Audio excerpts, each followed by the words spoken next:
Hello et bienvenue à tous dans ce 79e numéro du Rétro. Comme d'habitude, commençons en remerciant tous ceux qui soutiennent la chaîne et qui permettent de continuer la grande aventure des NBA Stories.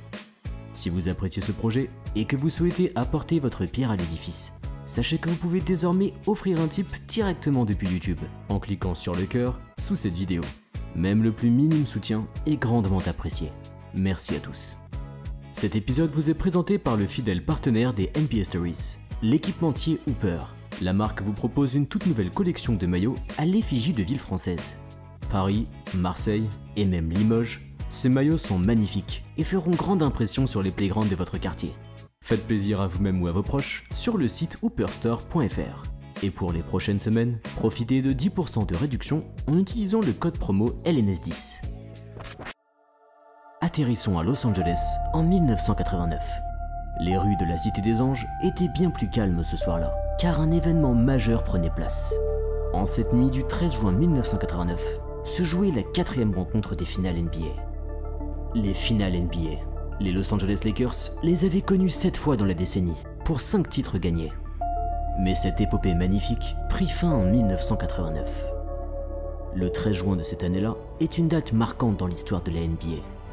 Non seulement les Detroit Pistons gagnèrent le titre en écrasant les Lakers 4-0, mais surtout, une légende quittait définitivement les terrains sous les acclamations générales. Meilleur marqueur de l'histoire de la NBA, 6 titres de champion pour autant de trophées de MVP. La retraite de Kareem Abdul-Jabbar signifiait la fin d'un mythe qui avait tant bercé les Américains. Une aventure légendaire qui débuta plus de 40 ans auparavant. New York, 1947. La Seconde Guerre mondiale était terminée depuis peu et la grosse pomme retrouvait son bouillonnement d'antan. Les soldats étaient de retour à la maison, mais ils n'étaient pas les seuls à rejoindre New York. Depuis quelques décennies maintenant, des millions de Noirs du sud des États-Unis avaient fui la misère et le racisme pour les usines du nord du pays. Ce phénomène, appelé Grande Migration, amena de nombreux Afro-Américains à s'agglutiner au nord de Manhattan. Parmi eux se trouvait un certain Lou Alcindor. Originaire de Caroline du Nord, la famille Alcindor l'avait quitté pour Harlem au début des années 40. Harlem, un quartier pauvre, certes, mais fief afro-américain d'art et de culture. Pourtant, rien de bien grand ne se produisait dans ce lieu qui semblait venir du tiers-monde, jusqu'au 17 avril 1947. Car oui, ce jour-là vit la naissance de Ferdinand Louis Alcindor, un bébé au physique ahurissant. Il pesait presque 6 kilos et mesurait 57 cm. When you first realized yourself that you were black. One of the kids had a Polaroid camera. We had some kind of party at class, and they took a picture of us all. And, you know, they passed the picture around. I said, wait a minute, I'm the dark guy. Malgré leur précarité, les Alcindor étaient une famille stricte qui s'adonnait à transmettre une éducation à leur enfant unique. Dans sa jeunesse, Lou fut touché par le racisme, moqué pour ses capacités intellectuelles et surtout pour sa taille à n'en plus finir. À l'âge de 13 ans, il mesurait déjà plus de 2 mètres. Chahuté de toutes parts, Alcindor trouva son refuge dans le basketball. Aidé par sa grande taille, il fit dès lors la rencontre de son geste le plus emblématique, le hookshot. They told me being able to shoot the hook shot would really benefit me. So I started practicing hook shots all the time. The school custodian gave me the key to the gym. I would go in there and work after hours. I'd be the only one in the gym. En 1964, un Harlem en pleine décadence s'embrasait. Après la mort d'un jeune adolescent tué par la police, des émeutes démarrèrent sous les yeux du jeune Alcindor. Il se remémora plus tard. À ce moment-là, j'ai su qui j'étais, qui je devais être. J'allais être la rage noire personnifiée, le Black Power dans la chair. Lou Alcindor, 15-year-old sophomore at New York's Power Memorial Academy, who reminds everybody of Wilt Chamberlain. Si Lou Alcindor pouvait se rêver d'être un étendard de sa communauté, c'est car son nom prenait de l'importance. Convoité par tous les lycées de la ville, il s'engagea finalement dans l'établissement privé Power Memorial Academy. À cette époque, le basketball lycéen était tout autant, sinon davantage, populaire que la NBA. Alors qu'il n'avait que 15 ans, Alcindor jouait contre des effectifs bien plus âgés que lui. Sous la coupe du coach Jack Donohue, l'équipe du Power Memorial Academy devint une véritable sensation. 79 victoires pour 2 petites défaites et 3 titres de champion d'État. I remember my freshman year, and people started to notice me, and letters started arriving. And then sometime in my sophomore year, I guess you had a file, one shelf of a file cabinet full of letters. And I remember about every 3 weeks, I'd mosey into your office and say, "Let me see the letters." Yeah. And then one day you told me, "Look, don't bother with the letters. Just whatever school you want to go to, if they have a basketball program, you can go there. Don't even think about it." What was the big factor of choosing UCLA over St. John's? Well, it wasn't that UCLA was better or anything like that. It's just it had what I wanted. Which is what? Well, it has the big, college atmosphere. It's just a nice place, and I like the people. Bien qu'il ne fût pas contre l'idée d'empocher quelques millions, Alcindor ne put rejoindre la NBA en raison de son âge. Écarter l'option Harlem Globetrotters, direction donc la NCAA. Did not want to go to school in the South. I did not want to be the first black athlete to go to any program in the South. That would have been just a whole lot more pressure. Le pivot était si convoité par toutes les universités du pays que celle du Sud était prête à briser la ségrégation juste pour s'offrir ses services. Finalement, Alcindor décida de signer avec le UCLA du mythique John Wooden. Any basketball coach that had not heard of Louis Alcindor isn't doing much of a job of coaching.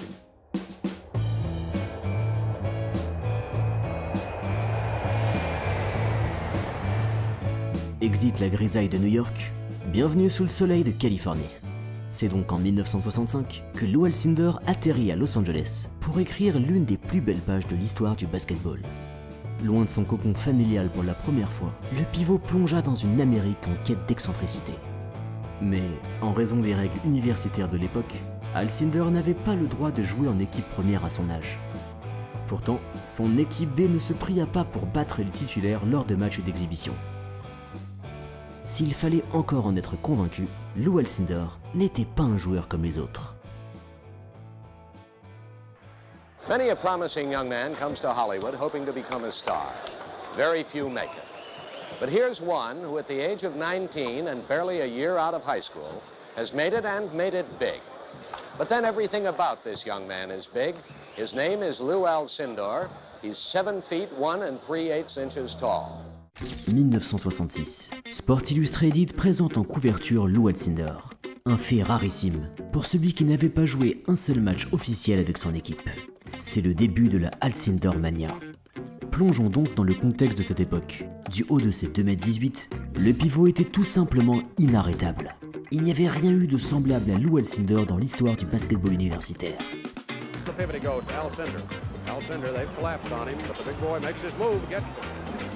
Mike Warren over the time stripe. Off on the right side. Height. He feeds into Alcindor. He twists, misses the shot. And Sadler pulls it off the board for Nathan. To 12.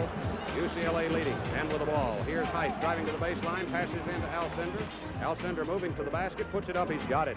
This 7 foot, 1.5 inch giant is largely responsible for the unbelievable records the Bruins have set in the last 2 seasons. He's agile for his size and a superstar in the making. Durant les 2 premières saisons d'Alcindor, UCLA ne perdit qu'une seule petite rencontre et remporta haut la main 2 championnats. En quelques années, le pivot était déjà devenu l'une des plus grandes figures du basketball universitaire. Mais au-delà des parquets, son introversion n'avait pas totalement disparu. I doubt if ever a team in the history of intercollegiate athletics has been under such great pressure, and I doubt if any individual has ever been under any more pressure than Louis Alcindor. La domination d'Alcindor sur les cours alerta la NCAA. Craintive d'un manque de compétition en raison de la domination du pivot, la Ligue décida purement et simplement que de bannir le dunk. Officiellement, la raison évoquée était d'éviter les blessures. Officieusement, la NCAA voulait simplement stopper Lou Alcindor. Pour ce dernier, la question raciale n'était jamais très loin. Pour moi, la nouvelle règle du no dunk sent un peu la discrimination. Quand vous regardez, la plupart des athlètes qui dunkent sont des noirs. Ils veulent simplement que nous soyons moins visibles. Loin du cliché des sportifs matérialistes, Alcindor était dès sa jeunesse bien plus à l'aise dans l'ombre que dans la lumière. Éduqué et consciencieux des maux qui agitaient son pays, le pivot se forgea un caractère distancé qui ne le quitta plus jamais. I'm a young man out here trying to get my education. You know, that's why I'm here. And so far, everything is going well as far as that's concerned, and that's what's most important. It's not often number 1 and number 2 meet twice in the same season. But Johnny Wooden's UCLA Bruins, number 2, have a second chance. Houston claimed the top spot from UCLA 2 months ago. La date du 20 janvier 1968 est mythique dans l'histoire du basketball. La rencontre de saison régulière entre les Bruins d'Alcindor et les Cougars d'Elvin Hayes était la première télévisée nationalement. Ce match marqua un tournant dans l'exposition médiatique de la NCAA. Au diable les gymnases surchauffés universitaires. La rencontre entre UCLA et Houston se joua dans l'Astrodome, une enceinte de baseball qui a accueilli un historique 52 000 spectateurs ce soir-là. Si cet événement gagna le nom du match du siècle, c'est car Alcindor devait se défaire d'un rude adversaire. Malheureusement trop souvent oublié, Elvin Hayes était un pivot de 2,6 m pétri de talent. L'année précédente, l'intérieur avait compilé 25 points et 24 rebonds en post-saison face à UCLA. En ce soir du 20 janvier 1968, celui que l'on surnomme The Big E avait donc à cœur de prendre sa revanche. Le match commence et un Alcindor blessé à l'œil est loin de son meilleur niveau. Et il se permet même de bloquer 3 de ses tirs. Serré du début à la fin, c'est finalement avec une paire de lancers francs réussis que le joueur de Houston obtint une victoire de prestige. Sport Illustrated avait retourné sa veste. Désormais, Big E était au-dessus de Big Lou. Mais quelques mois plus tard, un Alcindor revigoré remporta un nouveau titre de champion. Pourtant, le plus important pour lui se trouvait peut-être hors des cours. I'll just have to suffer so that the so-called Negroes could be free, so they could have idol and an image they can look up to that didn't sell them out. La cause défendue par Lou Alcindor pour les droits afro-américains fut rendue publique lors de son apparition aux côtés de Mohamed Ali. Avec le boxeur Bill Russell et Jim Brown, le jeune pivot de 20 ans dénoté par sa maturité hors norme.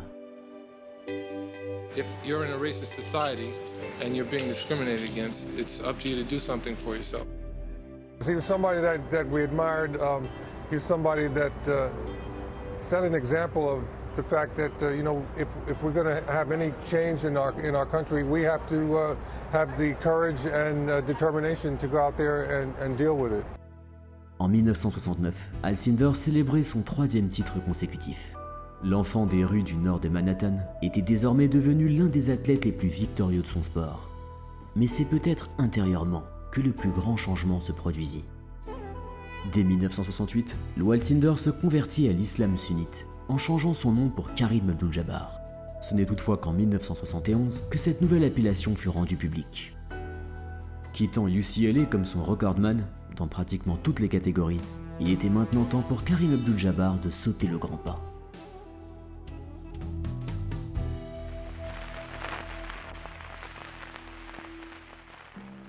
En ce début des années 70, rien n'allait plus pour la NBA. Les puissants Boston Celtics de Bill Russell n'étaient plus, et la Grande Ligue s'apprêtait à vivre une décennie cauchemardesque. Les Harlem Globetrotters offrirent alors la somme de $1 million au pivot, soit près de 8 millions d'aujourd'hui. Offre refusée par Abdul-Jabbar, qui se dirigea donc vers la NBA. Lakers, Celtics, Knicks, et non, c'est les tout nouveaux Bucks du glacial Milwaukee qui choisirent le pivot en première position. Mais ce n'est pas tout. Les New York Nets mirent également la main sur le joueur lors de la draft ABA. L'équipe de la grosse pomme avait de gros arguments, un chèque 3 fois supérieur et surtout un retour au bercail. Malgré tout, Abdul-Jabbar déclina cette offre. Une guerre d'enchères dégrade les personnes impliquées. Cela me donnerait l'impression d'être un objet, et je ne veux pas penser comme ça. Alcindor is ready. You see number 33, Lou. He is listed at 7'1". This is his first professional basketball game, and the whole country has waited for it. L'arrivée du pivot en NBA, encore appelé Lou Alcindor, arriva au parfait moment. Bill Russell était parti, Will Chamberlain en fin de carrière. Et oui, les amateurs de basketball n'avaient pas fini d'entendre le nom de Karim Abdul-Jabbar. Los Angeles, 1989. La Power Memorial Academy, UCLA. un titre avec les Bucks, 5 autres avec les Lakers. Meilleur marqueur de la NBA, Kareem Abdul-Jabbar disait au revoir à un sport qui lui avait tant apporté. Aussi grand par son corps que par son esprit, Abdul-Jabbar est de ceux qui marquèrent pour toujours l'histoire. Au-delà des titres et des trophées, c'est surtout par ses valeurs et sa détermination que le pivot de 2,18 m est un exemple pour tous. Comme disait Blaise Pascal, penser fait la grandeur de l'homme.